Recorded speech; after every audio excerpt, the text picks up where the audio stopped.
2700 से 3000 मुसलमानों को चंद घंटों में मौत के घाट उतार दिया। आज मैं आपको लेकर चलूंगा उस जमीन पर जहां समुंदर की लहरें भी खून से सुर्ख हो गई। लेकिन दोस्तों, कहानी का अंजाम यहां नहीं होता। यहां से वो हिस्सा शुरू होता है जिसमें रिचर्ड द लायन हार्ट की चालाकी और शान पर हमेशा के लिए धब्बा लगा दिया। कहा जाता है कि सिपाही अपनी लेदर बेल्ट, ढाल के चमड़े और जूतों को पानी में उबाल कर नरम करते। जब उसकी लाश के पास जाकर उसका चेहरा देखा गया तो सब दंग रह गए। वो कोई मर्द नहीं था बल्कि एक औरत थी। ये एक ऐसा जंगी हिकमत अमली का जमूद था जिसने दुनिया के बड़े बड़े जनरल्स को हैरान कर दिया है कि सुल्तान सलाहुद्दीन, जो अपने जब्त और बर्दाश्त के लिए मशहूर थे, वो इस कत्ले आम को देखकर टूट गए। उन्होंने गम और गुस्से में अपने कपड़े फाड़ दिए। दोस्तों, आज की कहानी किसी आम जंग की दास्तान नहीं है और ना ही ये सिर्फ तलवार और ढाल के टकराव का जिक्र है। आज मैं आपको लेकर चलूंगा उस जमीन पर जहां समुंदर की लहरें भी खून से सुर्ख हो गई थी, जहां हवाओं में बारूद और जली हुई लकड़ी की बू रच बस चुकी थी और जहां मुसलमानों ने सब्र, इस्तिकामत और बहादुरी की वो मिसाल कायम की जिसने सलीबी जंगों की पूरी तारीख को हिला दिया। ये कहानी है अक्का की, वो शहर जो फलस्तीन के साहिल पर एक हीरे की तरह चमकता था। मगर 1199 से 1191 तक ये शहर दुनिया का सबसे खौफनाक मैदानी जंग बन चुका था। अक्सर हम सलाहुद्दीन अय्यूबी का नाम सुनते ही यरूशलेम की फतह या हतीन के मैदान को याद करते हैं, मगर सच तो यह है कि अक्का का मुहासरा, वो 3 साल का तवील और दर्दनाक वक्त, सलाहुद्दीन की जिंदगी का सबसे मुश्किल इम्तिहान था। यह कहानी उन गुमनाम हीरोज की है जिन्होंने भूख, प्यास और बीमारी के बावजूद दुश्मन के सामने घुटने टेकने से इनकार कर दिया था। कहानी की शुरुआत हम थोड़ा पीछे से करते हैं ताकि आप इस तूफान की शिद्दत को समझ सकें। साल था 1187। सुल्तान सलाहुद्दीन अय्यूबी ने हतीन के मैदान में सलीबियों की कमर तोड़ दी थी। यरूशलेम, वो शहर जिसके लिए दुनिया भर के बादशाह और सिपाही मरने मराने को तैयार थे, अब मुसलमानों के पास वापस आ चुका था। पूरी मुस्लिम दुनिया में खुशी के शादियाने बज रहे थे। ऐसा लगता था कि अब फ्रेंच यानी यूरोपियंस का किस्सा मशरिके वुस्ता से हमेशा के लिए खत्म हो चुका है। मगर दोस्तों, तारीख गवाह है कि कभी कभी फतह का नशा इंसान को गाफिल कर देता है और शायद यही गफलत अक्का के तूफान का सबब बनी। सलाहुद्दीन ने यरूशलेम फतह करने के बाद सलीबियों के कुछ अहम किरदारों को जिंदा छोड़ दिया था, जिनमें सबसे अहम नाम था यरूशलेम के साबिक बादशाह गाय ऑफ लुसिग्नान का। सलाहुद्दीन ने अपनी रिवायती नरम दिली दिखाते हुए उसे रिहा कर दिया, ये सोचते हुए कि ये टूटा हुआ बादशाह अब भला क्या कर लेगा। मगर ये एक भूल थी, एक गलती थी, एक ऐसी गलती जिसकी कीमत हजारों जानों ने अदा की। जब गाय ऑफ लुसिग्नान कैद से आजाद हुआ तो वो सीधा टायरे गया, जो उस वक्त सलीबियों का आखिरी मजबूत गढ़ बचा था। वहां के कमांडर कॉनराड ने उसे शहर में दाखिल होने से रोक दिया। अब गाय के पास ना तो कोई शहर था, ना तख्त था और ना ही कोई बड़ी फौज थी। लेकिन उसने हिम्मत हारने की बजाय एक ऐसा फैसला किया जो किसी दीवाने का ही ख्वाब हो सकता था। उसने अपनी मुट्ठी भर फौज ली और जुनूब की तरफ अक्का के मजबूत किले की तरफ मार्च शुरू कर दिया। जरा सोचिए उस मंजर को। अक्का, जो सलाहुद्दीन की सल्तनत का सबसे मजबूत साहिली शहर था, जिसके अंदर बेहतरीन मुसलमान सिपाही मौजूद थे, उस पर हमला करने के लिए एक नाकाम बादशाह आ रहा था। शुरू में तो सलाहुद्दीन और उनके जनरल्स ने इस हरकत को संजीदगी से नहीं लिया। उन्हें लगा कि गाय खुद को अक्का की दीवारों से टकराकर तबाह कर लेगा। लेकिन यही वो लम्हा था जब किस्मत ने पांसा पलट दिया। समुंदर, जो हमेशा से अक्का की ताकत था, अब उसकी कमजोरी बनने वाला था। यूरोप में जब यह खबर पहुंची कि यरूशलेम गिर चुका है तो वहां एक आग लग गई। पोप ने नई जंग का ऐलान किया और देखते ही देखते समुंदर के रास्ते मदद का सैलाब आ गया। जहाज पर जहाज अक्का के साहिल पर उतरने लगे। जर्मन्स, फ्रेंच, इंग्लिश, इटालियंस, पूरी क्रिश्चियन दुनिया उमड़ पड़ी थी। वो छोटी सी फौज जो गाय के साथ आई थी अब एक अजीमुशान लश्कर में बदल चुकी थी। अगस्त 1199 आते आते अक्का का शहर जमीन की तरफ से मुकम्मल घेरे में आ चुका था। अब जरा इस डबल सीज यानी दोहरे मुहासरे की सूरत हाल को समझें, क्योंकि ये इस कहानी का असल सस्पेंस है।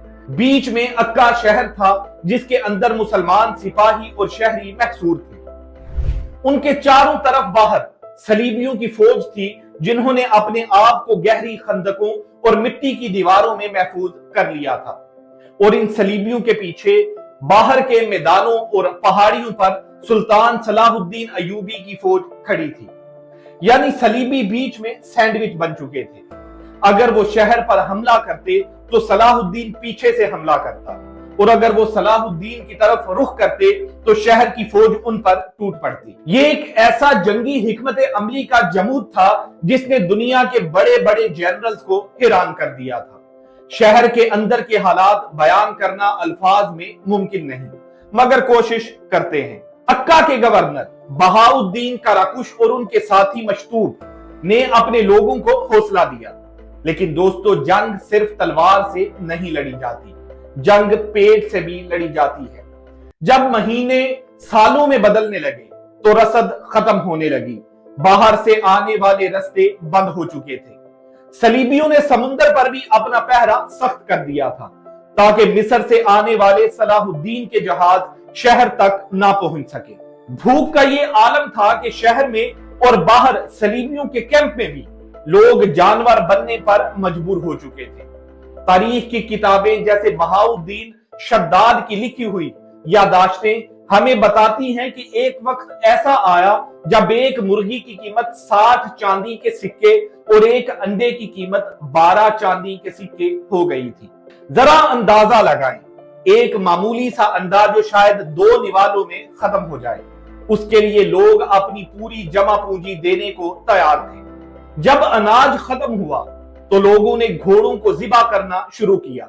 जब घोड़े खत्म हो गए तो कहा जाता है कि सिपाही अपनी लेदर बेल्ट्स, ढाल के चमड़े और जूतों को पानी में उबाल कर नरम करते और फिर उसे चबाते ताकि पेट में कुछ तो जाए और मौत कुछ देर के लिए टल जाए। इस शदीद तरीन वक्त में भी मुसलमानों ने उम्मीद का दामन नहीं छोड़ा।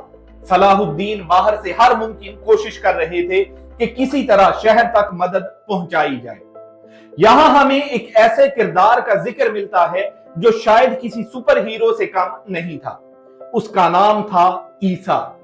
वो कोई बड़ा जनरल या अमीर नहीं था, वो बस एक तैराक था, लेकिन उसकी वफादारी पहाड़ों से ज्यादा मजबूत थी। रात के घुप अंधेरे में जब समुद्र की लहरें शोर मचा रही होती और सलीबी बहरी जहाज हर तरफ पहरा दे रहे होते, ईसा समुद्र में कूद जाता। वो अपनी कमर पर सोने के सिक्के, जरूरी पैगामात और कभी कभी बारूदी मवाद बांधता और दुश्मन के जहाजों के नीचे से सांस रोके तैरता हुआ अक्का की बंदरगाह में जा निकलता। शहर वाले जो दीवारों पर खड़े अपनी मौत का इंतजार कर रहे होते, ईसा को आता देखकर खुशी से रो पड़ते। वो सिर्फ पैसा या पैगाम नहीं लाता था, वो ये एहसास लाता था कि बाहर सुल्तान उन्हें भूला नहीं है। मगर दोस्तों, हर कहानी का एक दर्दनाक मोड़ होता है। एक रात ईसा समुद्र में कूदा मगर दूसरी तरफ नहीं निकला। शहर के लोग दीवारों पर खड़े इंतजार करते रह गए। घंटे गुजर गए, दिन गुजर गए, मगर ईसा नहीं आया। कुछ दिनों बाद साहिल पर एक लाश बहकर आई। ये ईसा की लाश थी, लेकिन हैरत की बात यह थी कि उसकी कमर पर बंधा हुआ सोना और खतूत वैसे के वैसे ही महफूज थे। बहाउद्दीन लिखते हैं कि हमने तारीख में कभी किसी ऐसे शख्स को नहीं देखा जिसने अपनी मौत के बाद भी अमानत अपने मालिक तक पहुंचाई हो। ईसा की लाश को देखकर शायद समुंदर भी शर्मिंदा होगा, मगर उसकी कुर्बानी ने शहर वालों के अंदर जज्बे की नई आग भड़का दी। सिर्फ इंसान ही नहीं, परिंदे भी इस जंग का हिस्सा थे। जब जमीनी और समुद्री रास्ते बंद हो गए तो कबूतर वाहिद जरिया थे सलाहुद्दीन और शहर के दरमियान राब्ते का। मुसलमानों ने एक पूरा निजाम बनाया हुआ था। जब सलीबी शहर पर बड़ा हमला करने वाले होते तो फौजी एक कबूतर उड़ा देते। वो कबूतर उड़ता हुआ सलाहुद्दीन के कैंप में जाता और सुल्तान को पता चल जाता कि अभी हमला करना है। सलीबी इससे इतना तंग आ गए कि उन्होंने अपने कैंप्स में शिकारी परिंदे और तीरंदाज बिठाए ताकि इन नन्हे कासिदों को मार गिराया जाए। कभी कभी जब कोई कबूतर पकड़ा जाता तो सलीबी गलत पैगाम लिखकर वापस भेजते ताकि मुसलमानों को धोखा दिया जा सके। ये जहनों की जंग थी जो तलवारों से ज्यादा खतरनाक थी। जंग के मैदान में टेक्नोलॉजी का मुकाबला भी उरूज पर था। सलीबियों ने यूरोप के बेहतरीन इंजीनियर्स को बुलाया हुआ था। उन्होंने शहर की दीवारों को तोड़ने के लिए देव हैकल मंजनीकें तामीर की। इनमें से एक का नाम उन्होंने बैड नेबर रखा। ये मंजनीक इतने बड़े पत्थर फेंकती कि जब वो दीवार से टकराते तो पूरा शहर लर्ज जाता। इसके जवाब में अक्का के अंदर मुसलमान इंजीनियर्स ने, जिनमें हुनर की कोई कमी नहीं थी, अपनी मंजनीक तैयार की और उसका नाम तंजन बैड रिलेशन यानी बुरा रिश्तेदार रखा। कहा जाता है कि बैड रिलेशन ने बैड नेबर पर इतने सटीक निशाने लगाए कि उसे कई बार तोड़ फोड़ दिया, लेकिन सलीबियों के पास लकड़ी और लोहे की कोई कमी नहीं थी। उन्होंने 3 अजीमुशान सीज टावर्स बनाए। ये चलते फिरते किले थे जो दीवारों से भी ऊंचे थे और इन्हें आग से बचाने के लिए गीले चमड़े और सिरके में भिगोई हुई खालों से ढका गया था। जब ये टावर्स दीवारों के करीब आने लगे तो अक्का के मुहाफिजों के होश उड़ गए। उनकी तीर अंदाजी और आम आग इन टावर्स का कुछ नहीं बिगाड़ पा रही थी। ऐसा लग रहा था कि बस अब शहर गिरने वाला है। उस वक्त दमिश्क से आया हुआ एक नौजवान जो पेशे के एतबार से शायद एक तांबाबाज था, सुल्तान के पास आया। उसने कहा कि अगर मुझे इजाजत और सामान दिया जाए तो मैं इन टावर्स को राख कर दूंगा। लोगों ने उसे शक की निगाह से देखा क्योंकि बड़े बड़े इंजीनियर नाकाम हो चुके थे, मगर मरते क्या ना करते उसे इजाजत मिल गई। इस नौजवान ने नफ्त यानी ग्रीक फायर का एक खास मिक्सचर तैयार किया। उसने पहले टावर्स पर ऐसे मटके फेंके जिनमें सिर्फ वो तेल और केमिकल था, लेकिन कोई आग नहीं थी। क्रूसेडर्स हंसे और मजाक उड़ाया कि मुसलमान पागल हो चुके हैं, हम पर सिर्फ कीचड़ फेंक रहे हैं। वो केमिकल टावर्स की खालों और लकड़ी में जज्ब होता गया। जब खूब अच्छी तरह वो मवाद जज्ब हो गया तो उस नौजवान ने एक जलता हुआ तीर छोड़ा। जैसे ही वो तीर टावर से टकराया, बूम, एक धमाका हुआ और वो पूरा टावर जो कुछ लम्हे पहले तक नाकाबिले शिकस्त लग रहा था, आग के गोले में तब्दील हो गया। अंदर मौजूद सैकड़ों सिपाही जिंदा जल गए। उनकी चीखें समुंदर की लहरों से टकराकर वापस आती। सलीबियों को अपनी आंखों पर यकीन नहीं आया। ये उस नौजवान की हिकमत थी जिसने टेक्नोलॉजी को अकल से शिकस्त दी थी। इस जंग में सिर्फ मर्द ही नहीं, औरतें भी शाना बशाना खड़ी थी। मुसलमान तारीखदान इमादुद्दीन अल इस्फहानी, जो खुद वहां मौजूद थे, एक बहुत ही हैरान कुन वाकया लिखते हैं। वो बताते हैं कि एक दिन सलीबियों के हमले के दौरान उन्होंने दीवार पर एक शख्स को देखा जो हरे रंग का चोगा पहने हुए था। ये शख्स कमाल का तीरंदाज था। जो तीर वो चलाता वो निशाने पर लगता और किसी न किसी सलीबी को जख्मी करता या मार गिराता। काफी देर तक ये सब्ज चोगे वाला वॉरियर अकेला ही दुश्मन के एक हिस्से को रोके रहा। आखिरकार क्रूसेडर्स ने उसे घेर लिया और शहीद हो गया। जब उसकी लाश के पास जाकर उसका चेहरा देखा गया तो सब दंग रह गए। वो कोई मर्द नहीं था बल्कि एक औरत थी। उसने अपना भेष बदला हुआ था ताकि वो अपने शहर और अपने दीन की हिफाजत कर सके। उसकी वो पुरानी कमान सुल्तान सलाहुद्दीन के पास लाई गई और कहा जाता है कि सुल्तान उस बहादुर बेटी की कुर्बानी पर बहुत अफसरदा हुए और उसकी हिम्मत की दाद दी। ऐसे ही एक और बूढ़ी औरत थी जो जंग के दौरान मिट्टी और पत्थर ला लाकर खंदकों को भरती थी ताकि दुश्मन की मशीनें आगे ना आ सके। मगर दोस्तों, वक्त और ताकत का तवाजुन हमेशा एक साथ नहीं रहता। 1191 का साल आया और क्रूसेडर्स की ताकत में जबरदस्त इजाफा हुआ। फ्रांस का बादशाह फिलिप ऑगस्टस और इंग्लैंड का शेरदिल बादशाह रिचर्ड द लायन हार्ट अपनी अपनी अजीम फौजों के साथ अक्का पहुंच गए। अब मुकाबला बराबरी का नहीं रहा था। रिचर्ड हालांकि खुद अर्नाल्डिया नाम की एक शदीद बीमारी में मुब्तला था, जिसमें बाल और नाखून झड़ जाते हैं, मगर उसका जुनून देखने वाला था।